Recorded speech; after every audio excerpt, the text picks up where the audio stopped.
interested in pulmonary fibrosis and using stem cell therapy for pulmonary fibrosis because of this prevalence of pulmonary fibrosis worldwide. So you see, this is back to 2002, so there's not a recent one, but my understanding that it is much more severe. And also we don't have more data about Egypt. But we know that in the United States, for example, we have 100,000 patients of pulmonary fibrosis every year. 30,000 of them die of pulmonary fibrosis because there is no effective medication. There is a medication, but it is not effective so far. And worldwide, we have 5 million patients with pulmonary fibrosis, so it is a severe problem. It is a severe problem. And I guess that it is severe in Egypt because it is already severe in Saudi Arabia, which our neighbor is.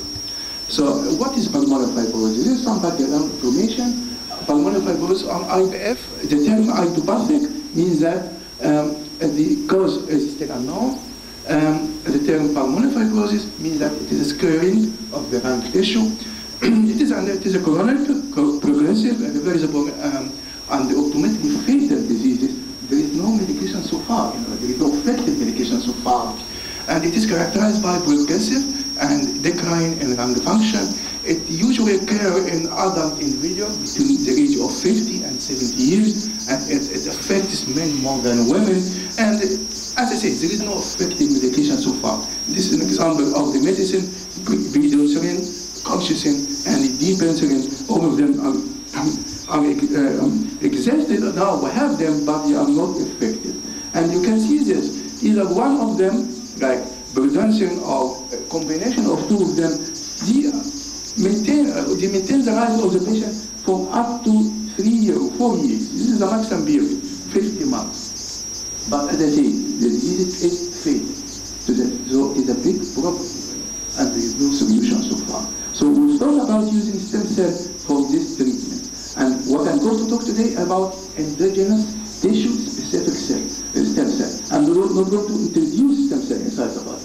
I'm using our endogenous tissue-specific cells. In each organ of our body, you have stem cells called endogenous tissue-specific. In each organ.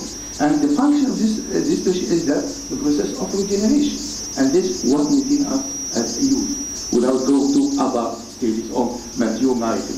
So when this function is declining for some reason, we have diseases, either diseases, or we go to aging process, which is another issue. So I'm talking about the stem cell inside each of our body now. This is a simple classification for stem cells based on how they get access inside the body. We have an exogenous stem cells. This is exogenous mean from outside. This is stem cell which I introduce into the body. And this is, I have a talk about it, maybe today I'm going to talk about using exogenous stem cells by injection, like amniotic fluid stem cell for the treatment of spinal cord. This is another talk, a second talk. But my current talk is about endogenous tissue-specific cells, which exist in each organ of our body. And this endogenous tissue-specific cell, what I'm trying to understand their behavior, how they behave. And I will explain the meaning of behavior. Behavior in stem cell, I will explain later, is that 3 different behaviors. And how can they maintain balance between these 3 different behaviors, which make these healthy organs? And what happens when they lost this balance, we have a disease, that is all. So I'm trying to understand the behavior, normal behavior of the stem cell, and how can I modify this behavior back if they are misbehaved to cause the diseases. And this is a modern disease is pulmonary fibrosis. This is what I'm going to talk about now. So what is the problem? What is the question in pulmonary fibrosis? If you can go back to the section below the lung, you can find there is air spaces. There is a lot of spaces which has the air, which will breathe in a way.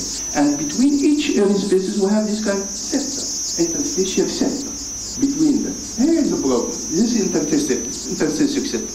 This is the normal one. This is a section. It is thin and delicate, which allows this process of air exchange, and this is a normal one. And this is the which type of cell exists. We have different types of cells. We have alveolar type 1 cells, alveolar type 2 cells, which allow the breathing of gas exchange, and macrophage. But the main component or the major component is fibroblast. This is my target now. which exists here. This is the fibroblast. And the interstitium, and this parallel between the cells. And this is the problem. So what happened in pulmonary fibrosis or IPF? What was the problem exactly? This is very simple, you know. So we have this interstitium, thin and delicate, and now we're getting thicker. And the reason is simple, because the number of fibroblasts, or mainly the number of fibroblastic stem cells, start to increase, become mad. That cancer, you have behavior like cancer cells. Divide. They are not wise at all. So the first problem is that continuous cell proliferation of self-renewal of the fibroblast stem cell here in this wall, which is the septa here. The second problem, with the increasing number, they produce more collagen. This is the problem. But I think this is the secondary. The primary is that they increase in number. There is an increase in number. Increase in number means that there is a change in the cell cycle. And this is what I'm trying to understand. So, again, when we thought about this project, we thought about what is the remaining question? What is the unanswered question for IPF? And here is some of the question. So the first question we ask, as I said, the stem cells have three phases. I will describe reason. When they divide, either there is a mother cells and there is two daughter cells. Each of these daughter cells have three phases. Either to re-enter the cycle, means that they have the ability to divide. This is called self-renewal, which is a characteristic of the stem cell. So we have a stem cell phase. Or except, means leaves the cell cycle to differentiate. And if they fail to do any self-renewal or differentiation, they die. And I will show something like that about it in a moment. So the first question we ask about the problem of IPF, and the first question is that, is there any change in the behavior? This normal behavior. These cells have normal behavior. I'm healthy because myself, I have a normal behavior. They divide sometimes, they differentiate sometimes, and they manage balance between them. There is a balance. What's the problem when they switch? Because that they have one fate, either to divide forever, or to differentiate forever, or to die forever. This is the problem now. What caused the problem? So, is there any change in the behavior of this fibroblast stem cell during the development of fibrosis? Is this the major reason? So, which gene controls this problem? Which gene controls this normal balance? And in the absence of the gene, we have this kind of switch of the fate. So, this is the second question. Second question, if we were able to activate this gene, so when this gene is gone, or has a mutation or absent, this cell starts to behave abnormally. Divide. So, can we put it back? Can we activate the gene? And by this way, can we rescue the IPF? Can we put the patient into normal? Now, this is another third question. And will this activation be considered as a gene-based stem therapy? And I'm going to activate this gene in the stem cells. So do we consider this as a novel stem cell-based therapy, gene and stem cell-based therapy? And the last question, can we use change in the expression of this gene as a risk factor for the development of fibrosis? So the patient or the human who has some decline in the expression of the gene, that we consider it, this is the indication that they will develop fibrosis. So if I'm using PCR, for example, to detect the expression level of the gene, I will expect by down regulation of the gene that this is a risk of development of fibrosis at the age of 50. So the kind of prediction for the disease before it happens. You know. This is our plan, you know, to detect the diseases before it happens. Because as I say, these diseases happen at the age of 50 and 70. But maybe this decline occur at the age of 30. This is kind of what we call it a risk factor. We expect that it will develop. So again, we got this answer from my laboratory. We got the answer for some of these questions. First of all, we know that now, yes, in this fibroblast, which forms the septa between the alveoli, we have this kind of change in the behavior. They misbehave. They are not normal. They are not divided as normal, differentiated as normal. They are misbehaved. This is bad behavior or misbehavior. So yes, there is an answer to this question. And the gene which controls this behavior we identify, which is called SO1 gene. Now I'm going to answer this question, which is, if we can activate this, what happens in the patient who has IPF, this gene goes down, expression of this gene, and therefore the stem cell became mad. This fibrosis become mad. and they start, or crazy, start to divide unwisely, because it's gene absent. So can we activate it back? If we are able to activate it back, can we consider this as a novel gene-based therapy, because we are activating the gene? So it is a novel gene-based therapy. And because I am activating this stem cell, can we consider this as novel stem cell-based therapy for the disease? And finally, if we finally prove that this gene is a major factor for the development of fibrosis, can we consider it as a risk factor indication that this patient will develop, or this man will develop diseases at the age of 50 and 60? Well, I'm carrying more study in this aspect, but I'll go through it quickly. Again, I'd like to remind you about my understanding about the behavior of the stem cell. Behavior means that this is a stem cell, which is a process called cell cycle. The cell divide. We have something, if you remember, is mitosis, and we have G1, S of genesis, G2, and this is a mother cell goes through this cycle to give rise into 2 daughter cells. And each of these daughter cells have 3 different phases. First phase, the inner re-enter cycle, means that they have the ability to divide, which is a stem cell. We call it cell renewal. They come to do, some of them come to do that. So they accept, I'm talking about the daughter cells now, to differentiation. And if it fails to undergo this cell renewal or differentiation, they undergo apoptosis. So they have 3 roads, 3 phases, either this or that. So 3 different phases.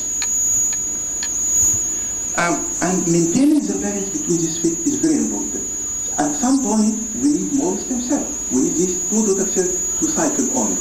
Because after injury, for example, we need more stem cells.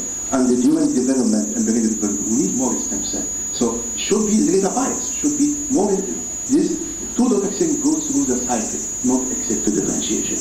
But so maintaining this balance is important for our development. And this is what happened in the interstitium of the lung. The balance is critical for maintenance of the proper formation of the lung interstitium. So it maintains that. For example, one of them has the ability to self-renew, the other one has the ability to differentiate. So this is 50% balance. This is a normal development in our body. And the fibroblasts are required, these fibroblasts in the interstitium are required to maintain this balance between the different of the daughter cells to maintain healthy life. So our hypothesis for why we got this fibrosis, how does it happen in a way? Our hypothesis is that there is a loss of the balance of the fibroblast. This is the fibroblast which form the interstitium. They lost this balance in a way. And now, when they divide, they give rise to daughter cells. Both of them undergo cell renewal. None of them except for differentiation or apoptosis, for example. So, and this form increase the number. We have more number, and this causes the thickness of the cell. This is a problem here. This is a major problem. Again, this is hypothesis that when the cell cycle gives rise into 2 daughter cells, this is a fibroblast, they never go here or here, they prefer to go to the stem cell phase, means that to divide, like cancer cell is that. They become mad or crazy. And this is the form we consider it as misbehavior, change in the behavior. And this is the reason for the development of fibrotic tissue. As I said, in my laboratory, we discovered the gene which controls this process. So if this gene called S1 exists, these 2 daughter cells have this balance between them. So one of them has the ability to differentiate self-renewal, the other one has the ability to differentiate or to die. So we have 50%. So when this gene is deleted for some reason in a way, this gene has a mutation. Some people have a mutation in the gene. We have this kind of FM balance now. So we have more self-renewal than the more at the risk of apoptosis, and this is the reason for the development of fibrosis, as was you. And here's an example. How do we do it? Let us start with the story now. We have animal model for this gene. We remove the gene from the animal and see what we got. We got this kind of fibrotic tissue. The lung has been changed completely. And the reason for that, because the fibroblast in the interstitium now prefer to self-renew, divide, madly, as I said, and therefore the thickness of this interstitium now increased to become much more thick. And how did we get interested in this gene in particular? Because at the beginning we noticed that this gene is expressed in fibroblast. And this is a marker, specific marker for fibroblast called FSCP1, and this is my gene of interest. When you merge the two images, you have this mix of red with green giving yellow.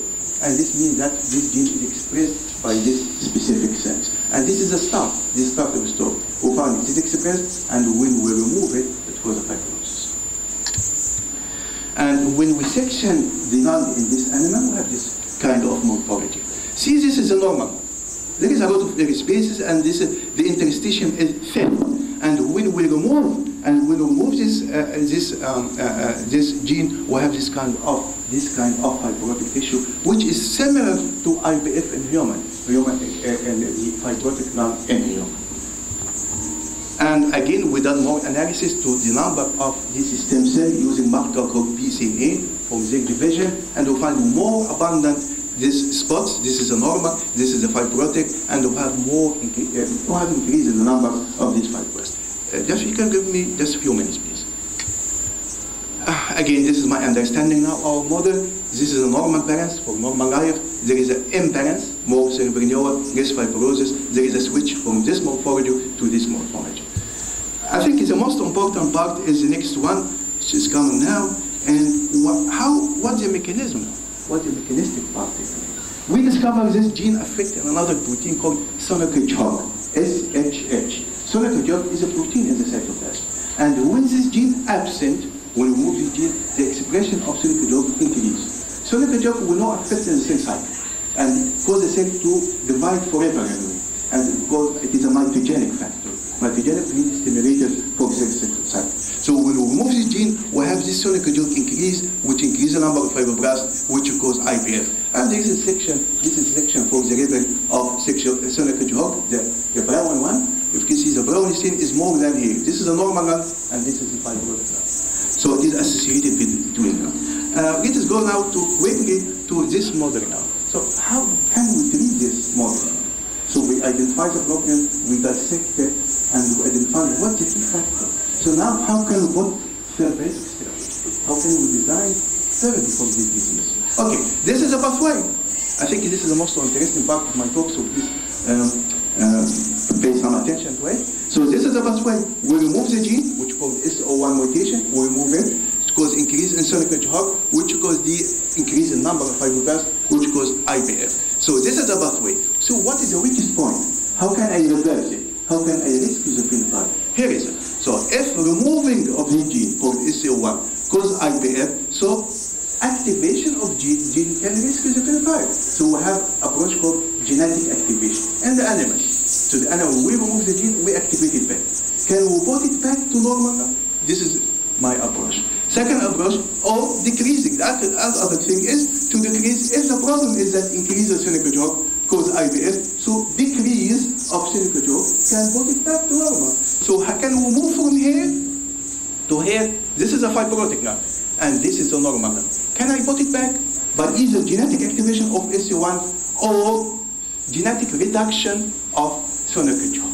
We have some data about it. Okay, activation of SO1. We have animal model, we remove SO1 to it, and now we are trying to introduce it again using intratracheal injection and see how can move from this point to put this imbalance into balance again. And we can fibroblast can become wise, and I need to put it wise behavior, not bad behavior. The other approach, which is much more easier, is inhibition of sonic hedgehog. There is a lot of FDA-approved inhibitor of sonic hedgehog. Sonic hedgehog is very famous in cancer. So there is a lot of pharmaceutical agent which is available for treatment of people. So we try to use it and try to feed the animal using the sonic hedgehog. But before that, can we do genetically? So we generate animal model in which we remove SO1 so they develop fibrosis. And at the same time, we cross it with another animal model to reduce sonic hedgehog. And this is completely new animal model, combination of two factors. SO1 removed, sonic hedgehog decrease, and we call it compound mutant. And this is a compound mutant. See the number of mitotic cell, PCNA, the amount of collagen started to decrease. And this is the morphology of the lung. This is after removing SO1 only. We have fibrosis compared to the control. And when we reduce sonic hedgehog, now we start to get more air spaces and getting the thickness of the septa starts to decrease. So we manage to rescue the fibrosis, means that we start from fibrotic tissue, put it back to normal tissue. The last one is this one, is using the pharmacological agent from sonic hedgehog, like Visomegib or Synergib and this factor, and this is our design for this experiment. We are trying to do some clinical trial, human patient with IPF, we are trying to just treat them using the Visomegib or other Synergib inhibitor, and we try to understand if this can put back the normal tissue, fibrotic tissue, this one, into normal tissue by reducing the number of fibroblasts, by changing the behavior to be much, much more wise and not mad. And we have animal study from this, and it was very successful. And as you can see here, this is a normal lung, and this is the mutant lung, a lot of fibrosis here. And when we treat this animal using this inhibitor of sonic hedgehog, we start now to, the lung tissue become normal. We have more air spaces. If I have a chance to apply this method in Egypt, I'm away from Egypt for a long time, but if I have a chance, this is my plan, and we can discuss it later after the talk anyway. So very, very simple, what I'm going to do is to make this correlation between the disease and this gene, and use PCR, for example, to make the genetic screening for everybody at 30 age of 30, and if one of them have a reduction of this gene, I will tell him, yes, you have now the problem, you will develop the disease at the age of 50 and 70. So I'm going to prevent the disease before it happens. Again, this is very significant to Egypt. I don't have any number about, any statistic about Egypt, but I believe that it is a severe problem, and I'm going to introduce this method, and the most importantly, I'm going to introduce Egypt to the stem cell market, which is worth $350 million in 2020. I'd like to acknowledge the contribution of my group and my collaborator at USCC, at Harvard, at Caltech, and also Boston, and my funding source. Finally, I'd like to close my talk with these great verses from the Holy Book of Quran, about which give us a message about the value of science. And it is science which give us and our country the power, the dominancy, and the weight. Thank you.